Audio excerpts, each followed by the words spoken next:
You are all welcome once again to today's class. So we are commencing today's class with a topic, knowing the title of our course, which is Business Finance, Policies and Strategy.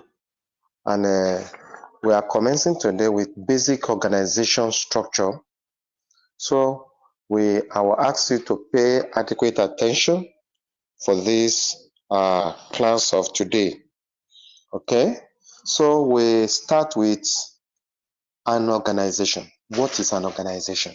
Okay, now when we talk about an organization is a group of people who are formally arranged in such a way that they depend upon each other to reach predetermined objectives. Okay, we can also say organization can be defined as the process of determining and structuring the activities of the individual to accomplish the objectives of the enterprise. Okay, now with this, you can able to understand that we are talking about organization, we are talking about a kind of group of people, we are talking about structure, we are talking about activities of individuals, and with the aim of performing objectives in that enterprise, in that business. Okay, now for a business firm, the process of organizing including the followings. Okay, now when we talk of the process that includes, number one is determine the specific activities that are necessary to accomplish the planned goal rather. Okay, then that's one. Two, grouping the activities into logical pattern, framework, or structure. That is to say, we group all the activities into a kind of a group, grouping them of all the activities into a pattern, into a framework, into a structure. Okay, that is two. Then three, assigning the activity to a specific position and people. So three things we found here. Number one is identifying the activities. You determine the activities, specific activities, the planned goal of the activities. Then, two, you group those activities. You group them into a logical pattern. Then after you group them, you now assign them. You allocate those activities to specific people, to specific position, so that the activities can be performed and the goal can be achieved. Okay, organizing therefore occur after the initial goal and objective have been decided on and provide a means to achieve these objectives. A firm could be said to be organized then when it is internal structure show the relationship among goals, activities, and individuals and group of individuals. The organizational structure of a company is the relationship of all activities needed to accomplish the company objectives. So already we have talked about the organization itself. Now we are now talking about organization structure. Now in this organization structure, we could see that it is a kind of a relationship between the activities that is needed to be accomplished in that company so that the objective can be achieved. Okay, so again, he said organization structure of a company is the relationship of all the activities needed to accomplish the company objectives. So all the company objectives that needed to be achieved, we need to organize all the activities together. Okay. Now with this, we can able to understand details of organization structure. Now, definition of organizational structure. Now, it's also referred to as I've earlier said, that we are talking about structure. We have structure of hierarchies, structures like hierarchies, positioning in each of the hierarchies. Okay. Now, well, let's just see. The structure of an organization refers to the relation between different uh, different activities that have been created to achieve purpose. Different activities that have been created to achieve purpose of the organization.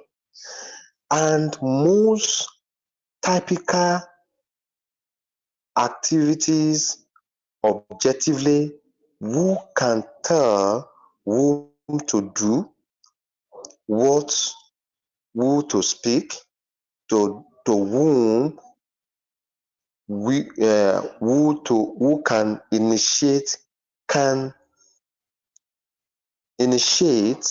contacts, who can spend what, where, when, why in some business organization.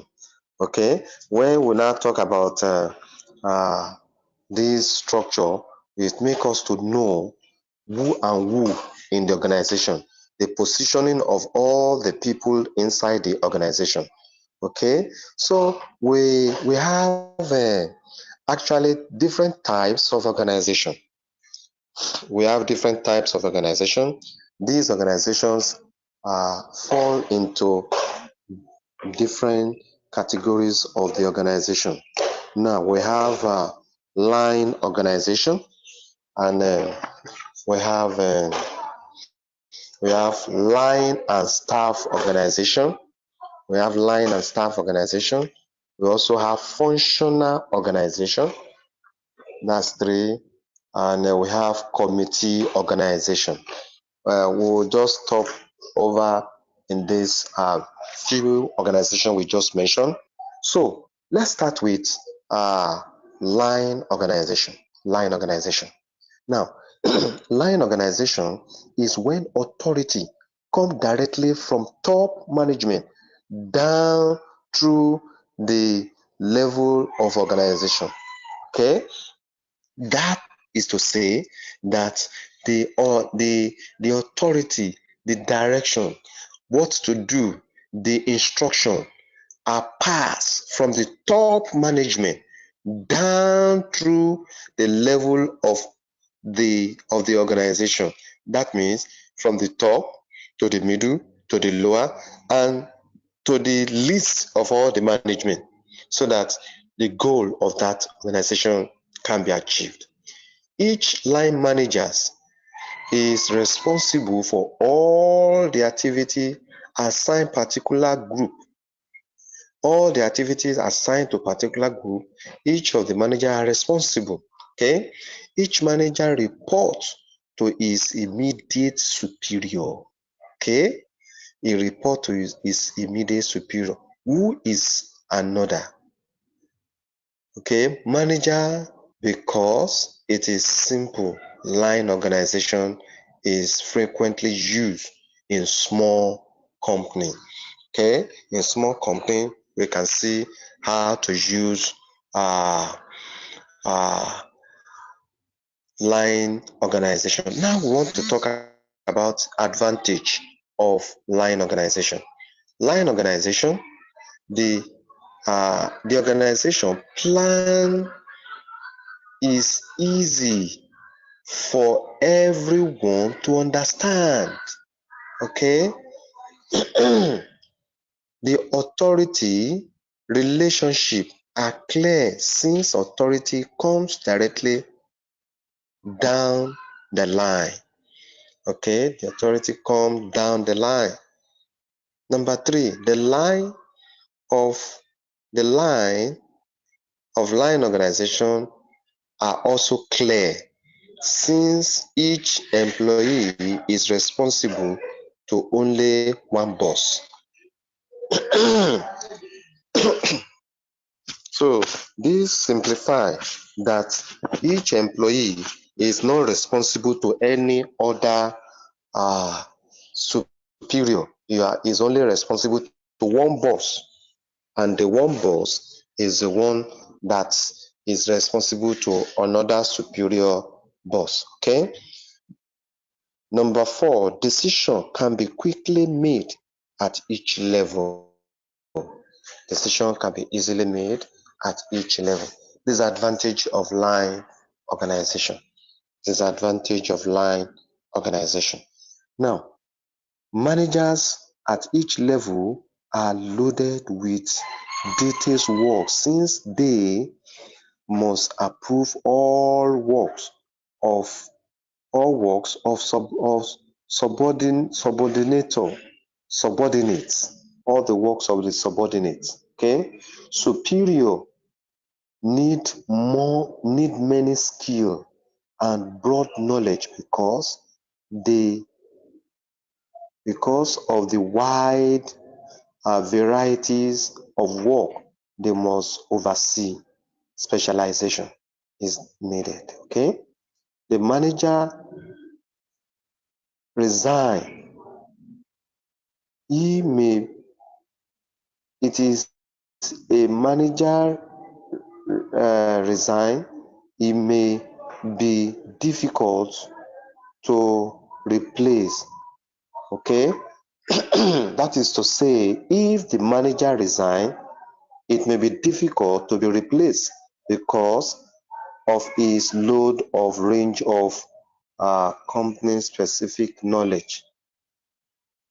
Okay, these are the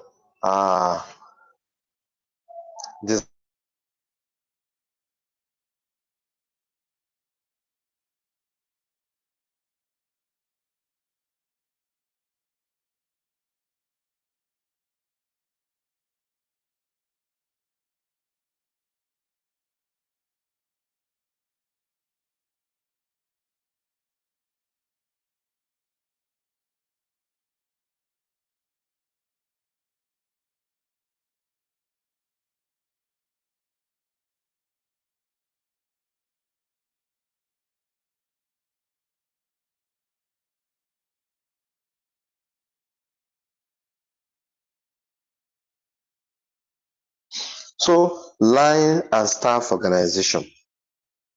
Line and staff organization. When an organization grow larger, it is usually modified with line organization by adding staff specialists. Adding staff specialists. Line and staff organization is a combination of line department and specialists. Okay, you can able to see that. Now, staff specialists have knowledge and skill in all particular area, such as law, public relations. Line department generally do the work necessarily to fulfill the firm's objectives. They have to fulfill the firm's objectives. Okay, where the staff department provide their specialized service as an aid to the line department. Normally, executive in staff departments do not have authority over individual in line position. Okay, because the staff department are specialists, while the line position are the main people to fulfill the tasks of the organization. Okay, now we have advantages of this and disadvantages of this also. So let's quickly look at the advantages of this.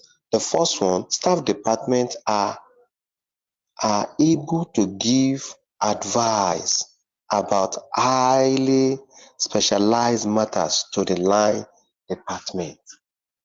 Okay, then line managers concentrate on the work in their department or area without being concerned over the highly technical matters. Authorities still flow in a clean line among those responsible for doing the firm's work. Okay, now we have disadvantages of this, of line and staff. Disadvantages of line and staff. One, friction can occur because line department feel they are doing important work of the business, whereas staff department only provide specialized advice. Okay, the next one is may staff department may cause disagreements by sometimes trying to exert authority over individuals and departments in line position. Okay, then the third one, in addition, the specialist cause an increase in the economic executive salary budget. Okay, because they are to be paid, so they will add their salary, so they cause an increase in the budget of the salary of the executives. Okay, then the third one now, which is functional organization. Functional organization. Functional forms of organization was developed to overcome the major disadvantage of line organization form. It was thought that by giving manager authority over individuals' activity, each would be able to specialize in performing a function. Okay, managers would not longer be responsible for performing a wide range of activities, but rather it could direct all efforts towards a particular functions. Okay, a specialized as specialists, the manager have complete authority over all who perform these functions because they are specialists. The manager preambule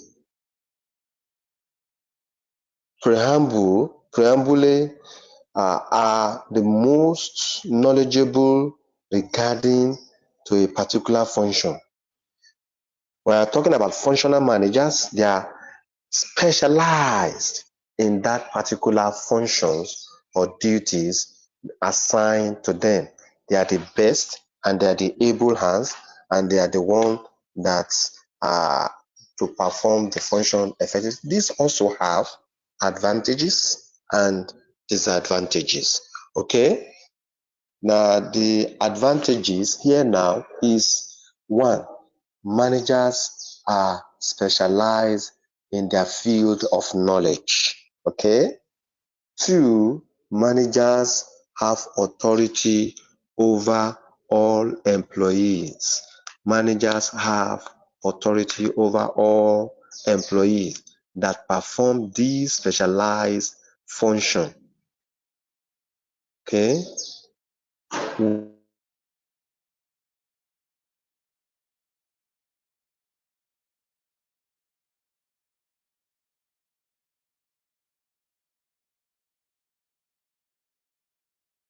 whereby making the manager's job easy. Okay. Number 3, effective.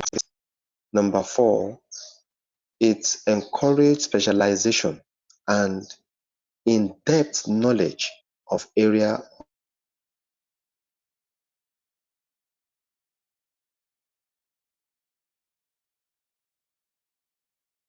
of concern in every department. Okay, that's a functional organization.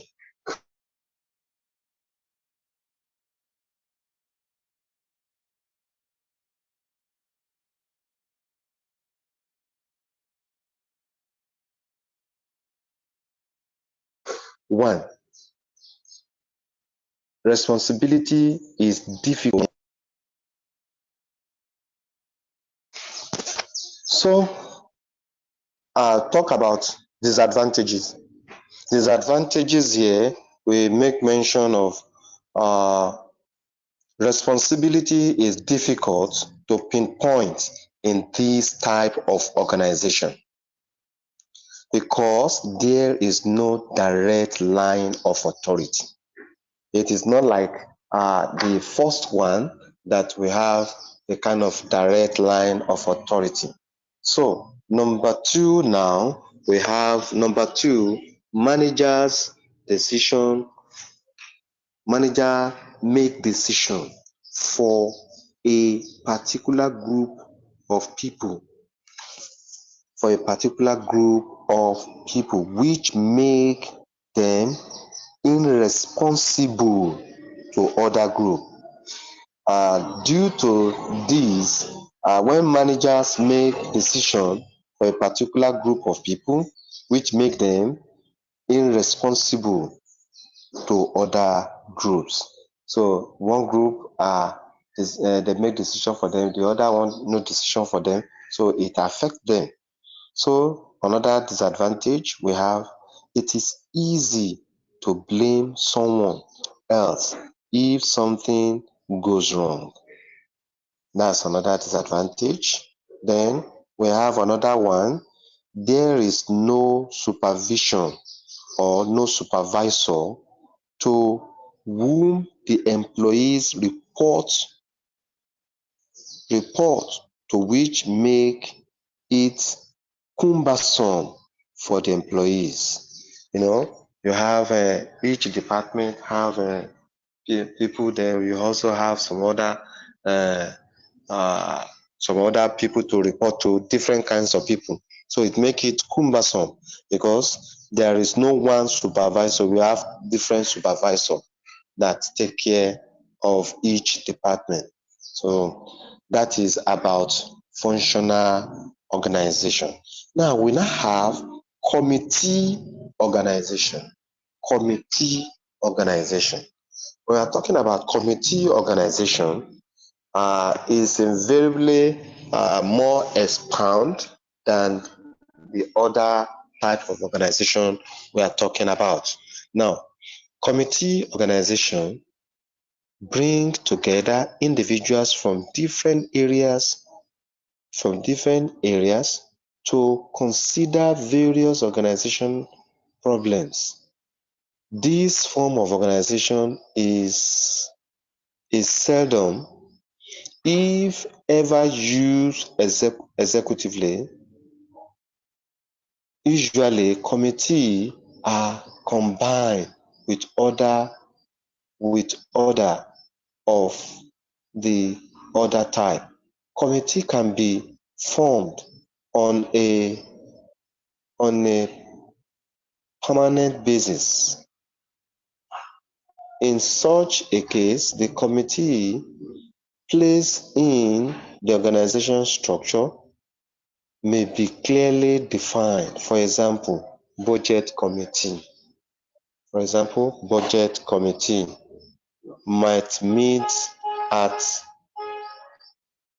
stated interval to plan the budget needed for the various departments.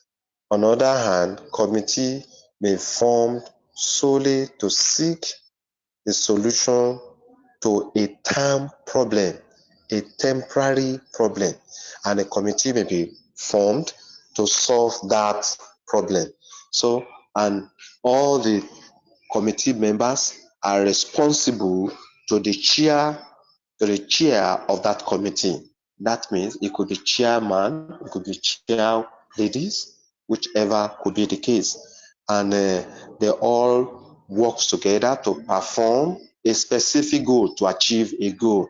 All the committee in each of the all the committee member in each in that organization have each duty, each task to be performed, and to report back to the committee chair, to the committee chairperson, so that there will be, that is what we call feedback from each of the committee members from the tasks given to them. Okay, we also have advantages and disadvantages of these committee organization. Now, one of the advantage, committee bring together individual with different specialized, with different specific specialization. Okay, committee bring together individual with different specialities, with different specialities. Okay, specialities.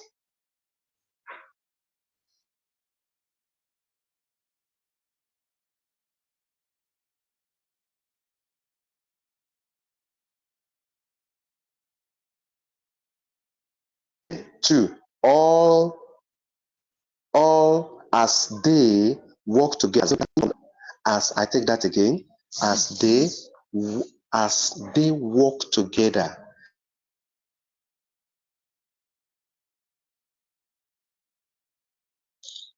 as they work together, the member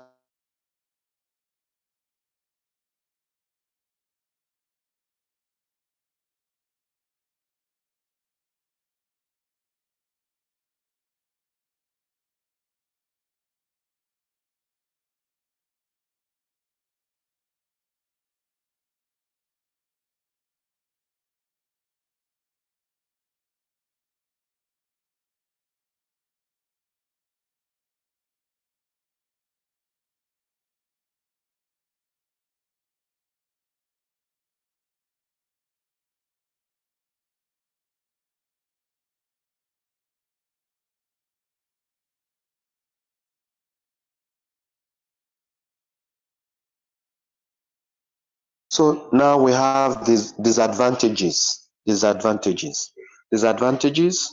Uh, committees are too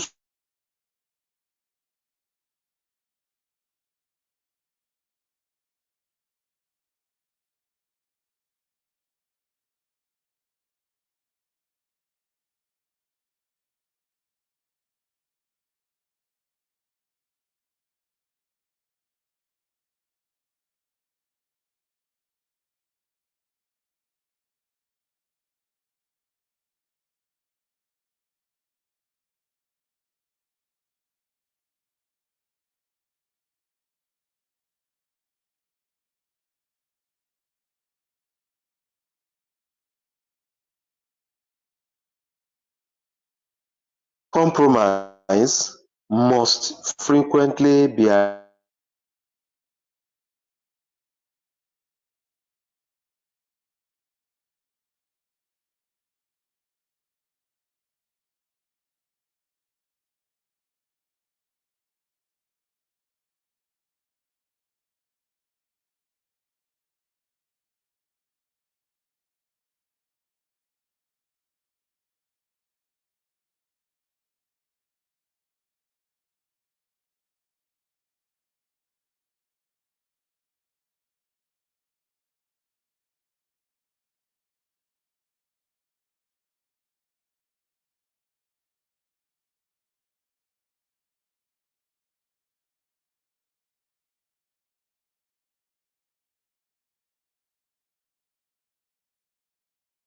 functional activities of business. Now, which is the next one we are meeting again.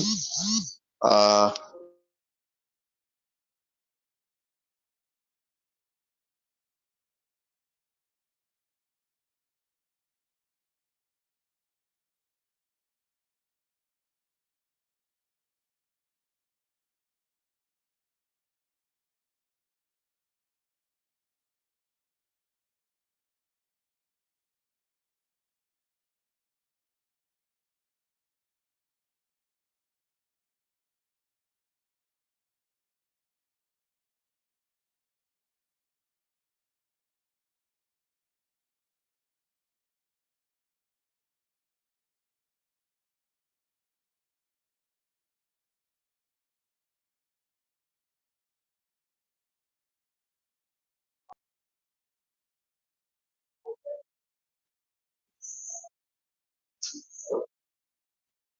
Draw out a typical organizational structure. Now, what I want you to draw is this. We have one line organization. There is a diagram, a structure.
Okay, thank you for today.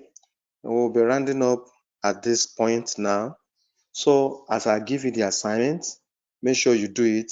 Sorry for the network issue.